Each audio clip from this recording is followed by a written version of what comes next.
So believe it or not, just 1 year ago, the whole thing we're about to dive into, it was basically just a PowerPoint deck. Seriously, a few slides, a big idea, and this powerful belief that the ALS community deserved a much, much better way to connect. And today? Well, today it's a living, breathing movement. All right, so let's actually walk through this journey because it's pretty incredible. You start a year ago with just an idea, right?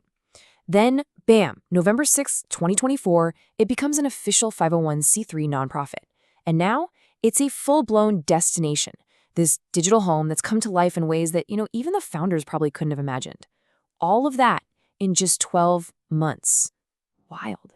So the big question is, how did they pull it off? Let's get into the origin story here. It really all started with this core belief, this conviction, that every single person touched by ALS, they deserved one single place where they could gather, share, and just find some strength. And look, when they say everyone, they really truly mean it.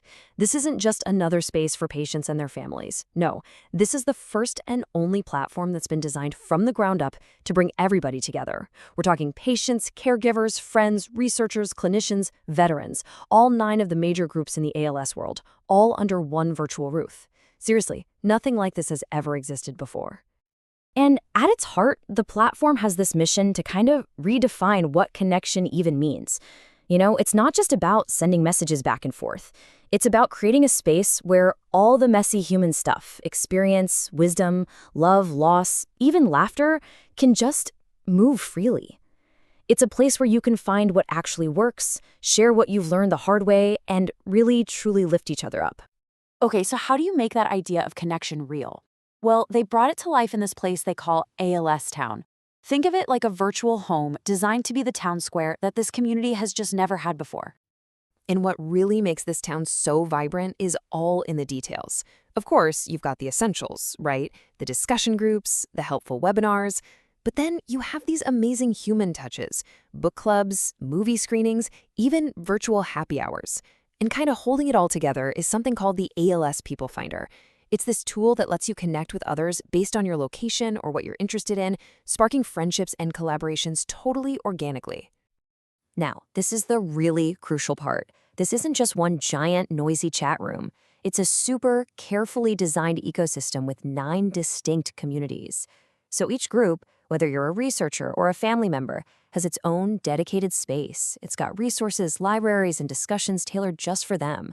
For instance, in the family and friends community, the content is organized by perspective, so you can find a section for "my sibling has ALS" or "my wife has ALS." It's incredibly thoughtful. And you know what? This unique structure is already getting some serious praise.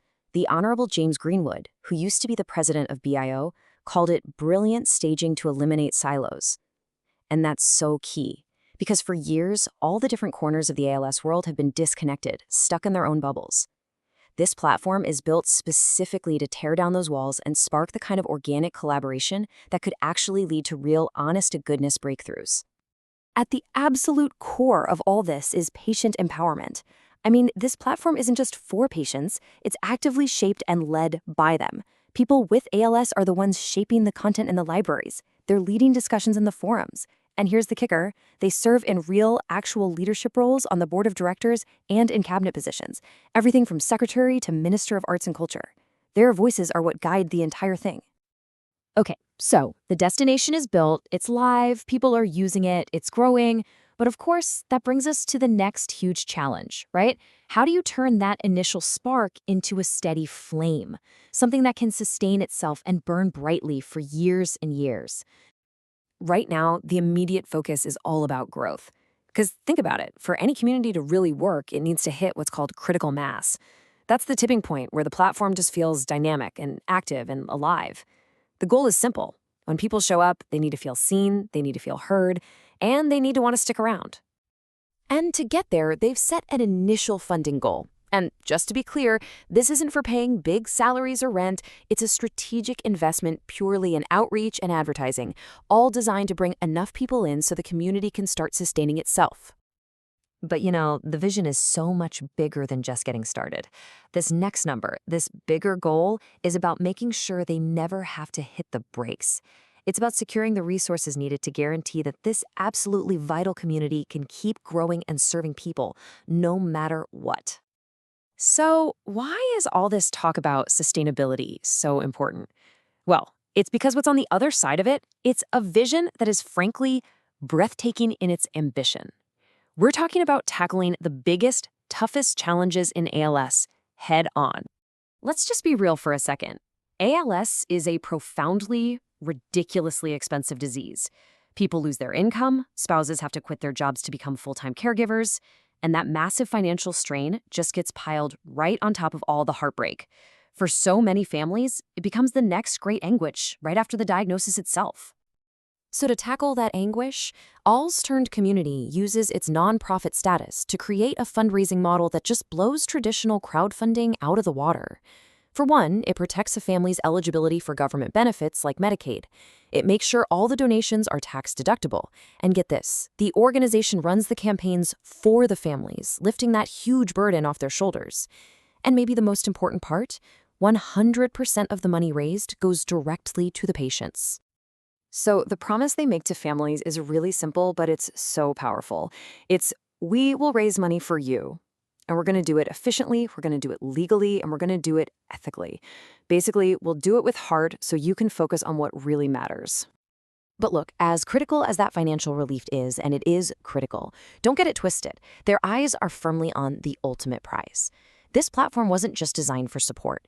It was designed to become a powerful engine to accelerate treatments and one day find a cure. And they believe there's a tipping point for that, too. A single number that could literally change everything for ALS research. And that number is 20,000. 20,000 patients, all connected through this one trusted platform. Imagine that. With 20,000 patients all contributing their complete biological data, we're talking everything from genetics to proteins, research would be completely transformed.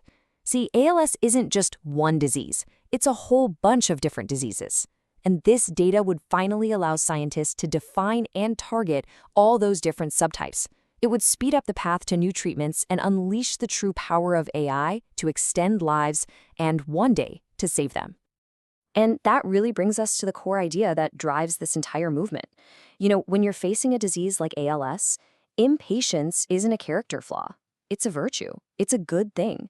And ALS community is basically a big bet on that virtue. It's a platform built to channel all that impatience into real, tangible progress. And it's an invitation for all of us to be virtuous together.